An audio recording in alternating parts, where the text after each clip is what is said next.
All right, we're back now for video 2 of this maple 10 by 12 timber for the house. This is going to be one of the tie beams. I showed a picture of this earlier, and I'll do it again here. It's going to be this piece. It's a joint that has, or a timber that has a through half dovetail wedged tenon and mortise in the outside post. And then on the inside, there is a, gosh, I can't even remember the name. These things get so complicated. It's a scarf joint. It's tabled, it's got under-squinted joints, and it's wedged. Those are all the keywords and tricky phrases. You'll see it in the video. What I'd like to talk to you about is, if you find any of this useful, when I go to cut the joinery, I will actually provide references and do a little bit more thoughtful presentation of where I got the information on how to create these joints.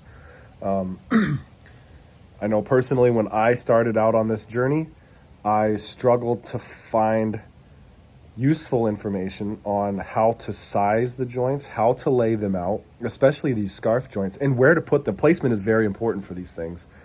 So we'll go into a discussion on that. I'll do the video, I'll show how we cut them, but then I'll actually provide references, what books I went to. Some of them are free, provided from various institutions, but a lot of them are, you know, got to pay for them type books. But they are very valuable, and there's a lot of good information out there. You just got to know where to look. So I will endeavor to help you. Until then, if you do have a question about where I found these joints and descriptions of how to lay them out, please just ask me anytime. Either here in the YouTube comments, or you can go to my Instagram, or my email is linked to the YouTube channel. You can send me an email. I will gladly answer any and all questions and help you out as much as I can with how these joints are supposed to be created. And we'll go from there. We're going to get into this video now. I'm going to show you very rough layout for the joinery, for the scarf, for the through half dovetail wedged tenon on the other side, and the mortise pocket. I'll describe a little bit about the compromises I made with this particular timber based on the discussion we had in the previous video. So if you haven't watched the previous video, part 1 to this, go ahead, it's up here. Watch that. At least the first part talks about some of my, what I have discovered to be some pretty serious limitations to the use of maple in a frame. There's a lot of people that don't like using maple because it's not very rot resistant. They don't like using hemlock because it's not very rot resistant. But to be honest, there's barns that have maple and hemlock beams all over the Northeast that have been standing for 100 years and more. And they're not even very well protected. So all of my timbers are going to be inside, protected from the elements. And anything that is external is going to be very well protected from the elements. There will be no standing water. I'm very confident that this frame is going to be strong and long lasting. Very confident in that. So I'm sure there's going to be some debate there and people that want to tell me that I'm wrong. I've seen it on some Facebook groups that I'm in, not directly to me, but a lot of people with a lot of experience. Don't get me wrong. And maple is probably not the best wood to use. I know it's not the best wood to use for a frame, but it's what I have available on the property. And it's what I'm going to use, and we're going to make the best of it. And it is going to be beautiful. I'll tell you, that's going to look so good based on these sawhorses that I made. I'm going to stop rambling now. We're going to get right into the video. Again, we are right now in October. I'm still sitting on my front porch. It's only been a few minutes for me since I finished up the last video, but for you, it'll be about a week. Still have this beautiful sunset. All the leaves are gone. It's been raining forever, but hopefully I can get out tomorrow and get some milling done. I'm starting to feel better. Still have a sore throat, but we'll make the best of it. Anywho, I hope you enjoy this video. Let me know what you think about the joinery discussion.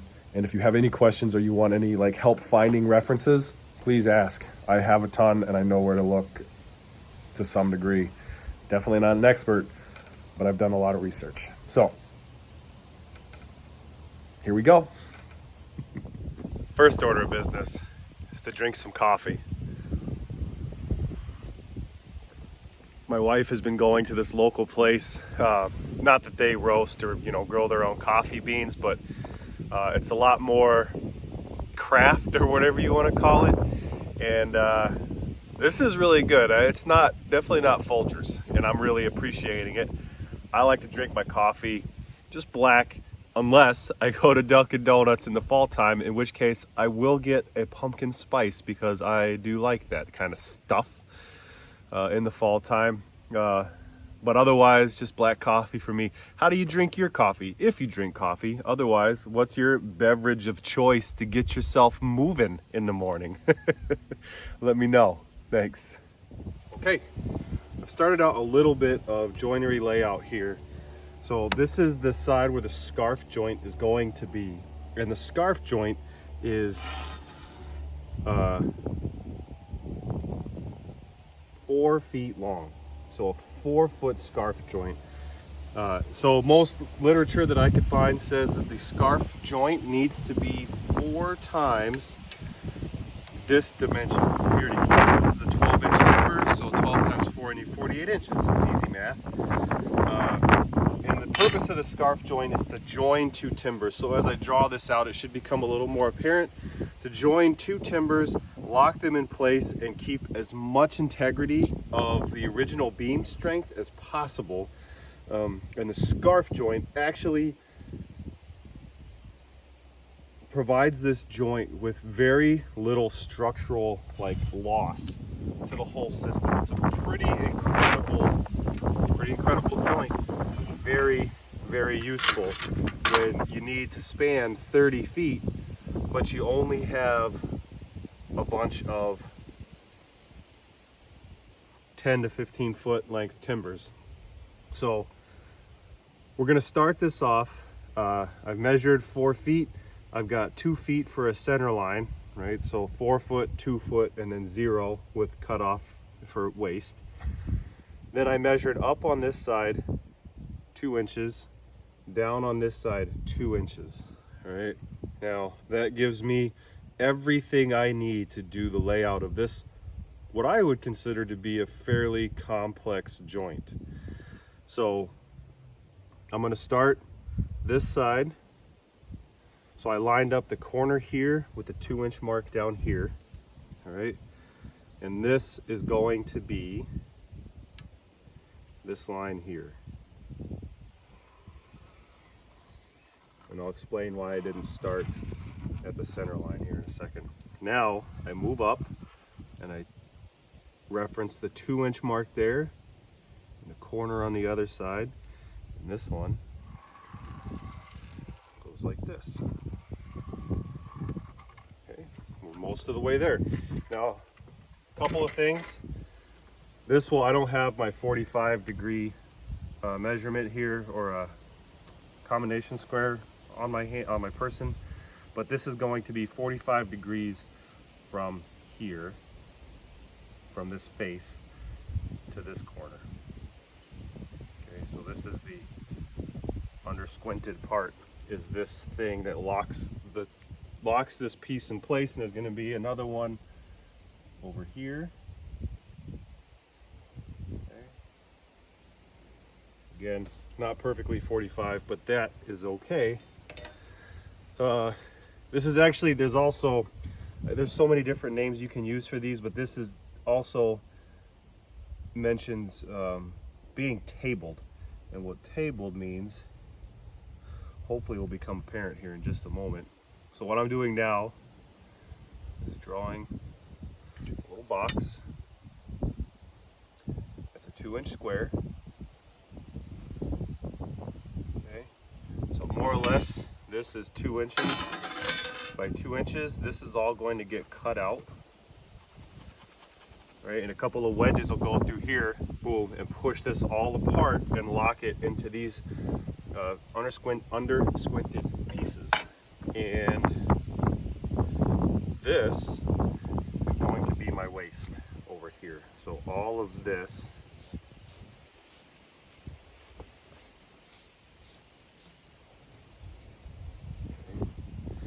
gets removed.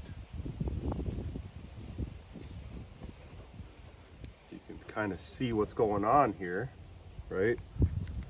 So another piece will come, slide onto this here in, 2 wedges will go in, push those 2 pieces apart and lock them together.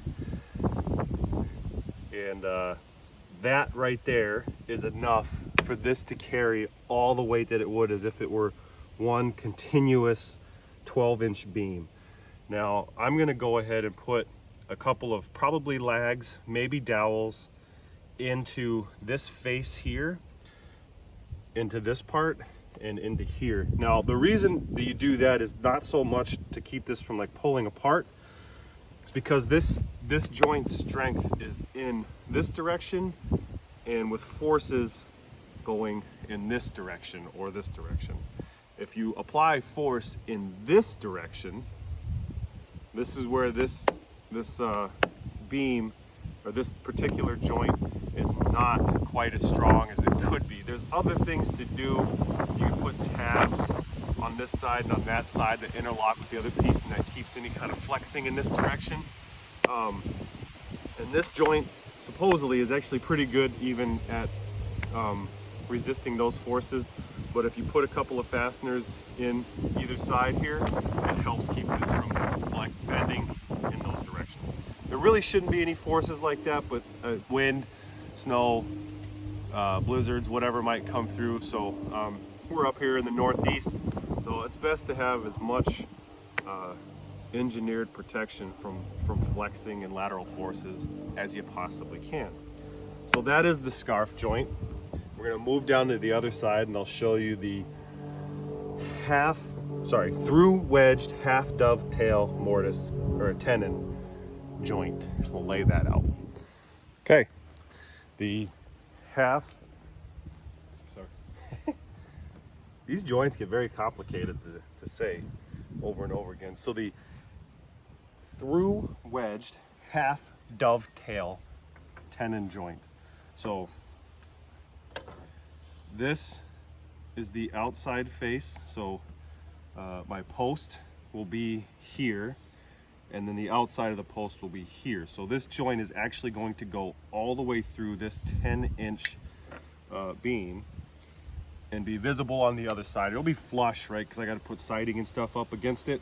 But this goes all the way through the joint, or all the way through the beam. And if you've ever seen dovetails, right, in woodworking, right, all they are this nice little angled piece like this. Right, so it's a half dovetail, which means we're only going to have one of these tails, and there's going to be a matching shape in the beam, right? So when this slides into the beam and locks down, right, this is going to lock it in place and want to prevent it from sliding out in this direction, right? So we're talking about tension or pulling this beam apart. That's what the scarf joint is really good at, is being able to hold that tension, members under tension. So that's what I need on this also, because this is the part that's holding when the roof is attached to the house, right? It's going to want to push down and it's going to want to pull this member apart. So I need to make sure that this resists that tension or that pulling force. And it should be the only member in the house. There's 3 of them, but these 3 28-foot or 30-foot timbers are going to have to be able to resist that tension. So that's what these are all designed for. They're a little more complex than your standard mortise and tenon joints, but they are very necessary and very important to figure out. So on this tenon, this is going to get cut out, right? This is the shape of my tenon. Also, down here is where so this will be a 3-inch thick tenon. Fat-headed in the way, but you'll be able to see this in just a second. So this will be the tenon, this will be waste, and this will be waste. So this shape will be the entire tenon piece, and then I'm going to make a shoulder, a 1-inch shoulder here.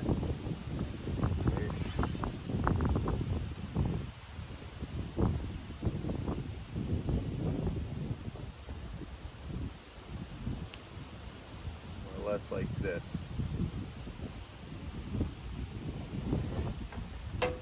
So this shoulder will be the full length here and will rest on the beam. So this provides some additional support from the post for the beam. And then this is more just because it looks nice than anything else. I like this angled. You could do it a square box inside of the beam, but on the other side here, this also helps me. On the other side here, I've got all this wane. So this will just butt up.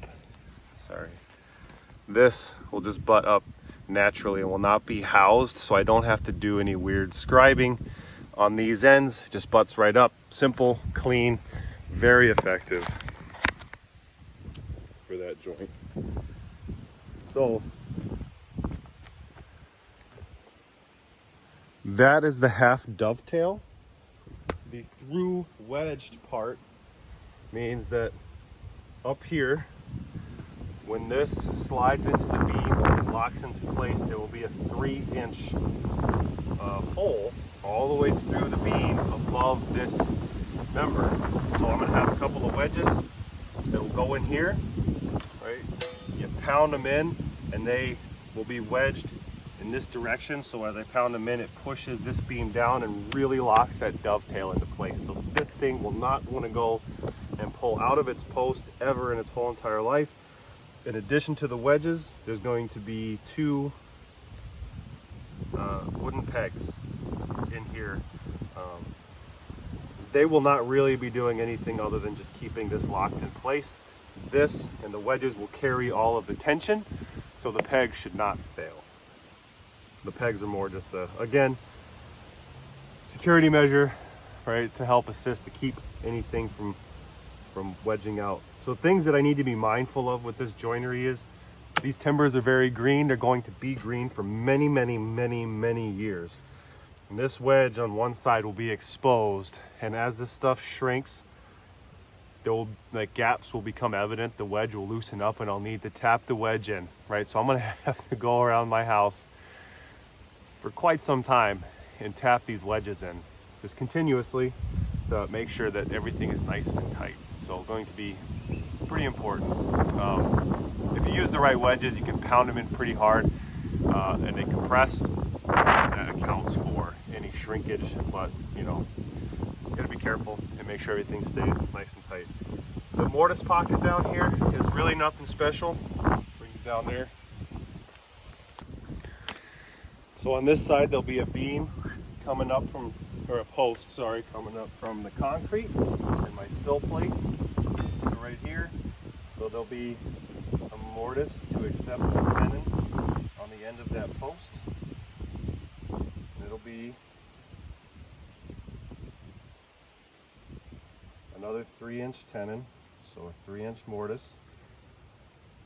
Okay, and then this housing will be inset 1 inch. Kind of hard to see here. So when I cut this beam, this was my compromise right here. I'm not terribly happy about this arrangement. This will be probably visible in the house or the other side, and there's wane on both sides. All right.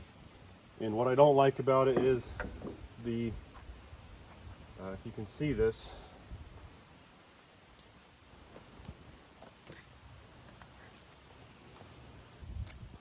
bring you down closer. If you can see this, right?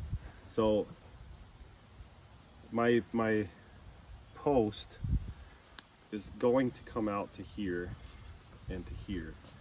So there's just going to be in this 1-inch housing, this beam that sticks out, and this odd little shelf or awkward little shelf will be right here. It's not super ideal. Really nothing that can be done about it at this point. Like I said, these timbers are hard to come by, so I'm having to make compromises. I made it so that the scarf joint has contact completely across the whole thing, and there's no wane in the scarf joint. That is very important. I need the integrity of this to be 100%. And I need the integrity of that through wedged half dovetail tenon to be 100%. This, while not aesthetically great, functionally it's just fine. The beam or the post will be carrying the weight of the beam just like it's supposed to. These are all way bigger than I actually need. I've got here 7 inches, 8 inches of 12-inch depth. So more or less this is really considered an 8 by 12, but an 8 by 12 spanning 10 feet is more than enough beam to support this house. So anywho, it took me a while because I had to deal with this wane right here and figure out where the joinery was going to go and what would actually work for what I needed to do. And I think I've arrived at a place that I can live with, and I can probably do something to make this look presentable. I can take a gouge and kind of carve this out and make a little chamfer to just kind of blend this between the post and this wane part. The other side most likely will be up against a wall or buried in a wall, so you won't see it, and that is okay. But this side I'm gonna have to do something about. Anywho, I'm gonna go stack this timber. I've got more to do. Right now I got 4 of these cut. I need to find 2 more. These are probably gonna be the hardest timbers for me to find, so I wanna get them out of the way before I just start going to work on the rest of my pile. So that's my goal for today, is try to find 2 more, get them sawn up, and then that'll make me feel a little bit better about life. Thanks for following along with my interesting project. I'm learning a lot, and remember, by no means am I an expert, so if any of you are watching this and what I'm doing is not right, please help me out, back me up, point me in the right direction. I've been consuming books left and right. I think I have a good handle on how this stuff works. I'm pretty sure I've got a good handle on how this stuff works, but you can't see everything. Even when you're really good and experienced, you can't see everything. So anyhow, thanks for being here. We'll see you on the next video. Adios.